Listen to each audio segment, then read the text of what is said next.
Ravi's red bicycle had always been slow, squeaky, and a little embarrassed to be seen in public, especially next to the shiny gear cycles his friends rode. But one quiet Saturday morning, something strange happened. When Ravi went to fetch it from the shed, the bicycle's headlight flicked on by itself, glowing like a blinking eye. The handlebars twitched, the bell rang without being touched, and before Ravi could even understand what was happening, the bicycle rolled backward, forward, then spun in a small, excited circle, as if saying, "Come on, hop on." Startled but curious, Ravi climbed onto the seat, and the moment he did, the bicycle shot out of the gate like it had been waiting years to finally stretch its wheels.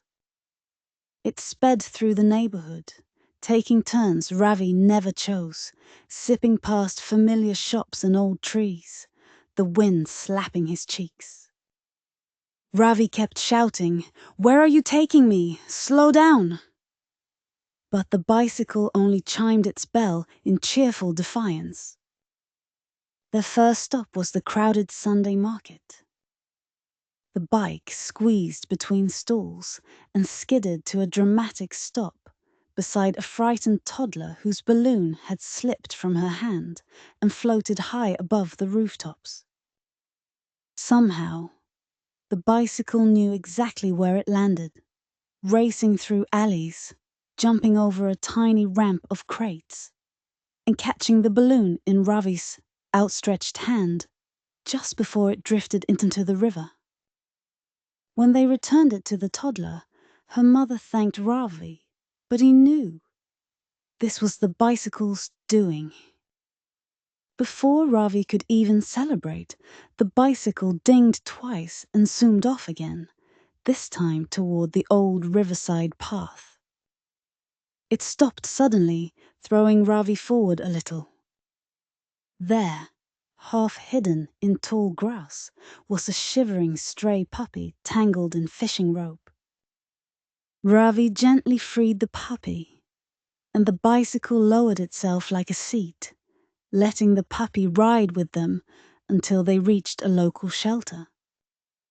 The shelter lady smiled warmly and promised to find it a loving home.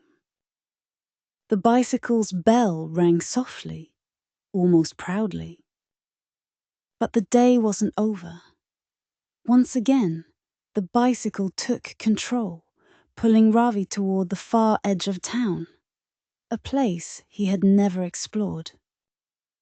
They climbed a steep hill, the bike pushing harder than any normal bicycle should have been able to. At the top sat Mr. Das, an elderly gardener who tended the old orchard.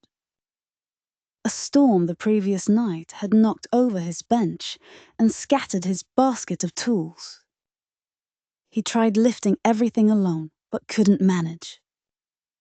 The bicycle stopped right beside him, and Ravi immediately understood. Together, they fixed the bench, collected the tools, and even helped replant a few baby saplings the wind had toppled. Mr. Das smiled and said, "You and your bicycle, you two have good hearts." Ravi laughed because he wasn't sure whose heart was bigger at this point. As they rode downhill, the sky turned golden orange.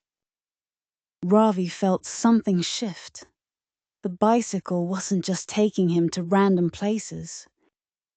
It had been showing him something all day. Tiny moments of kindness that most people walk past without noticing. The bicycle slowed as they reached the lake, parking itself softly by the water's edge. For the first time, it didn't rush him. It simply let Ravi sit and watch the sunset, the cool breeze brushing his face. He placed his hand gently on the worn-out handlebar and whispered, "Thank you for today."